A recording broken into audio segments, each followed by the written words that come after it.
Hey guys, it's me again, Dr. Babes, your friendly neighborhood physician. And join me as we discuss different health concerns to reach our wellness goals. Today, we'll be discussing one of the most common, yet fatal disease that I'm sure almost each one of us knows someone that had experienced this condition in their life: stroke.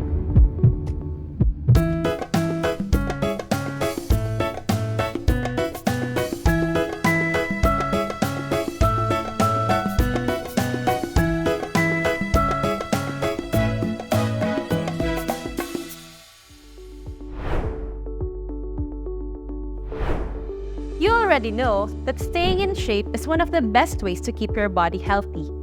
But did you know that goes for your brain too?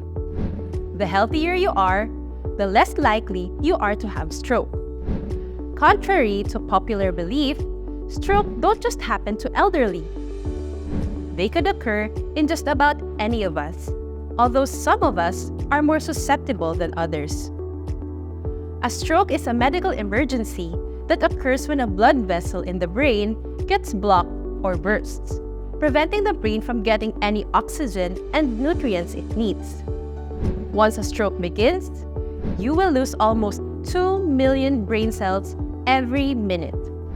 It can seem like some part of your brain suddenly went offline. So there are different kinds of stroke. A stroke caused by a blood clot is called ischemic stroke. In everyday life, blood clotting is beneficial. When there's bleeding, platelets immediately rush to the damaged blood vessel, ready to take action. And once they reach the site of injury, the platelets undergo a transformation. Activated platelets sprout tiny tentacles, much like an octopus, and latch into the damaged areas.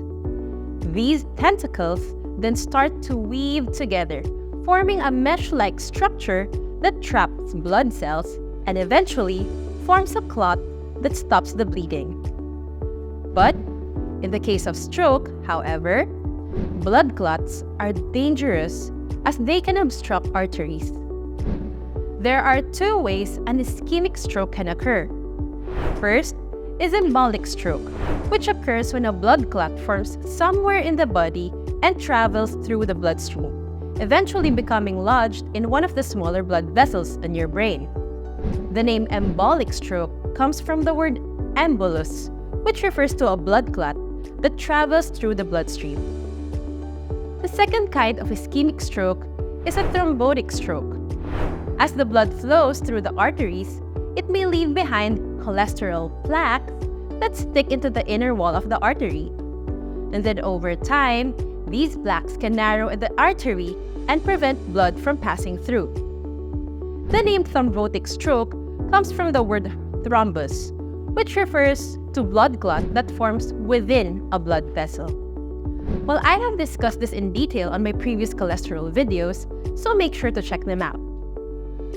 Strokes can not only be caused by blockages, but also by a ruptured blood vessel in the brain.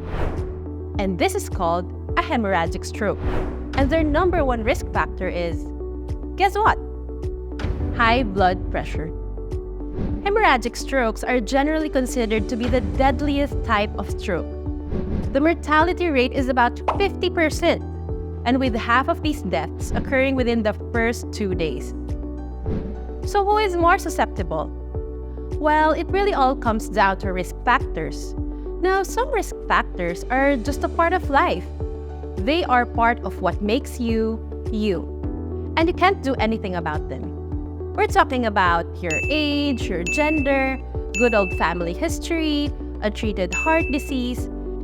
But there are plenty of risk factors that you have some control over by making healthier choices. I'm sure you know most of these already. Now let's just run through them. I'll promise to make it quick.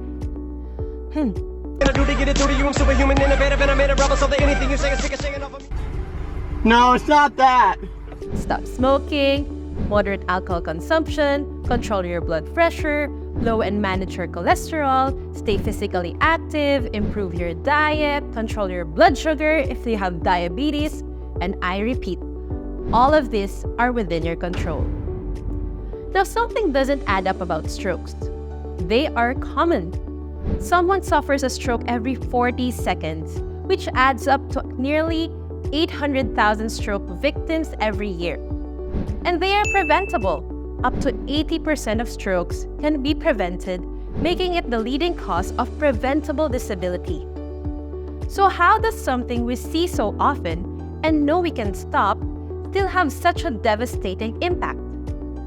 We're not doing enough or being fast enough to stop strokes when we spot the signs.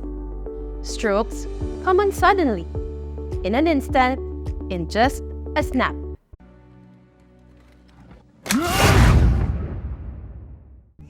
Dad, are you okay? Honey? Oh, Dad! Tim! I need an ambulance to 7th floor. Tim! The bird we EmbolicStroke.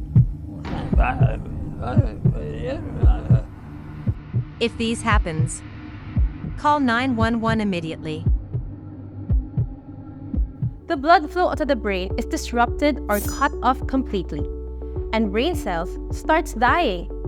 Since the brain controls the body, both lose function. You might be sitting at your desk and realize that your face feels funny. Or you could be drinking your morning coffee and then suddenly you can't budge your arm to lift your mug. Or you may start slurring your words in the middle of a sentence. So now we understand who's at risk, but equally important is learning the signs of stroke so that you can take action immediately. So, be fast! The medical community has developed a simple test using this acronym to help you remember the most common warning signs of a stroke. Want me to use that as an acronym, you ask? We're on it. So remember, be fast. B. B is for balance. Ask a person to walk or even just stand. Is there a sudden loss of balance? Can they even maintain it? E. E is for eyes. Ask the person what she sees. Is there blurring of vision?